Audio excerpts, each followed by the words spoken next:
दिन में मैं चादर लपेटे सोया था। दादी माँ आई, शायद नहाकर आई थी, उसी झाग वाले जल में।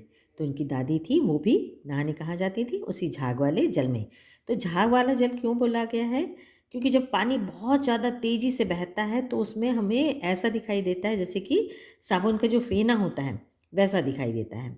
पतले दुबले स्नेह सने शरीर पर सफ़ेद किनारहीन धोती, धोती मतलब उनकी साड़ी, दुबली पतली उनका शरीर था और बड़ा स्नेह वाला उनका स्वभाव था। और जो वो साड़ी पहनती थी किनारहीन मतलब उसमें कोई बॉर्डर नहीं रहता था। सन से सफ़ेद बालों के सिरों पर सद्य टपके हुए जल की शीतलता, और उनके बाल एकदम सफ़ेद थे। सन एक प्रकार का पौधा होता है, बहुत सफ़ेद रहता है, तो उनके बाल कैसे थे? बहुत सफ़ेद थे। आते ही उन्होंने सर पेट छुए। तो पहले के लोग थर्मामीटर ना देखकर बुखार का अनुमान कैसे लगाते थे? सर और पेट छूते थे, और यदि वो साधारण से ज़्यादा गर्म हुआ तो समझ जाते थे कि बुखार है। आंचल की गांठ खोल किसी अदृश्य शक्तिधारी के चबूतरे की मिट्टी मुंह में डाली और माथे पर लगाई। चबूतरा मतलब होता है बरांडा।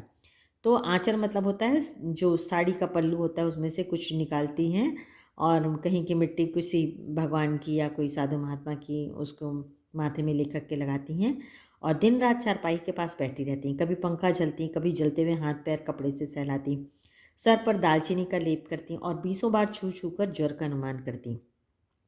हांडी में पानी आया कि नहीं, उसे पीपल की छाल से छौंका कि नहीं, ये सब क्या घरेलू इलाज होते हैं।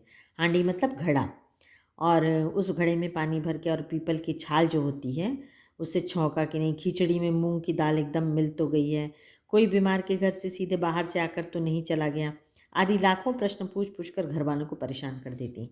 मतलब दादी माँ लेखक की बेहद चिंता करती थीं और पूरे उसके साथ ही बैठी रहती थी जब तक कि उनको बुखार रहता था। दादी माँ को गंवई गाँव की 50 किस्म की दवाओं के नाम याद थे। तो पहले के लोग ज़्यादा डॉक्टर के पास नहीं जाते थे, उनके जो भी अनुभव से उनको जो पता रहता था दवाइयाँ या घरेलू नुस्खे उसी का उपयोग करते थे। गाँव में कोई बीमार होता उसके पास पहुँचती और वहाँ भी वही काम। तो खाली अपने पोते नहीं बल्कि वो पूरे गाँव की भी देख रेख करती थी। हाथ छूना, माथा छूना, पेट छूना, फिर भूत से लेकर मलेरिया, सरसाम, निमोनिया तक का अनुमान विश्वास के साथ सुनाती। महामारी और विषुचिका, महामारी जो होती है जैसे अभी हमारे यहाँ कोरोना चल रहा है, और विषुचिका जो होती है वो भी महामारी होती है, वो संक्रामक होता है। जैसे कोरोना भी संक्रामक है, मतलब एक से दूसरे पे लगने वाली। कि दिनों में रोज़ सवेरे उठकर स्नान के बाद लवंग और गुड़ मिश्रित जलधार, गुग्गल और धूप।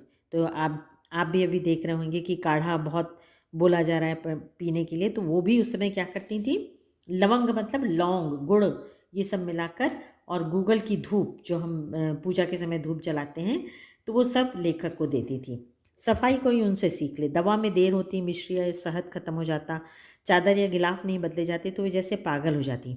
बुखार तो मुझे अब भी आता है। नौकर पानी दे जाता है, मेज़ महाराज अपने मन से पकार कर खिचड़ी या साबू। डॉक्टर साहब आकर नाड़ी देख जाते हैं। नाड़ी मतलब नब्ज़ देखते हैं। और अब तो हम थर्मामीटर उपयोग करते हैं, लेकिन पहले के लोग क्या करते थे, नब्ज़, जो आयुर्वेदिक डॉक्टर होते हैं। सभी को मालूम है कि दवाइयाँ 3 प्रकार की होती हैं, आयुर्वेदिक, होम्योपैथिक और एलोपैथिक। तो आयुर्वेदिक डॉक्टर जो होते हैं, वो बुखार थर्मामीटर से ना देख के क्या देखा जाता है, नाड़ी देखा जाता है। यदि तेज़ चल रही है तो समझ जाते हैं, या बहुत ज़रूरत से ज़्यादा धीमी चल रही है कि मनुष्य बीमार है। और कुनैन मिक्सचर की शीशी की तिताई के डर से बुखार भाग भी जाता है। कुनैन मलेरिया के में देने वाली बहुत पुरानी दवा है और वो बहुत कड़वी होती है। तो लेखक कहता है वो उसके नाम से ही मेरा क्या हो जाता था, बुखार भाग जाता था।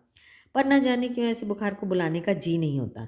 तो पहले की याद करते हैं कि दादी कैसी देख रेख करती थी। अब भी लेखक है, उनके यहाँ नौकर चाकर हैं, खाने बनाने वाला कुक है, वो भी खिचड़ी और साबूदाना करते हैं, डॉक्टर आकर देख जाते हैं, लेकिन वो बात नहीं होती है जो उनको दादी माँ के समय में समझ में आती।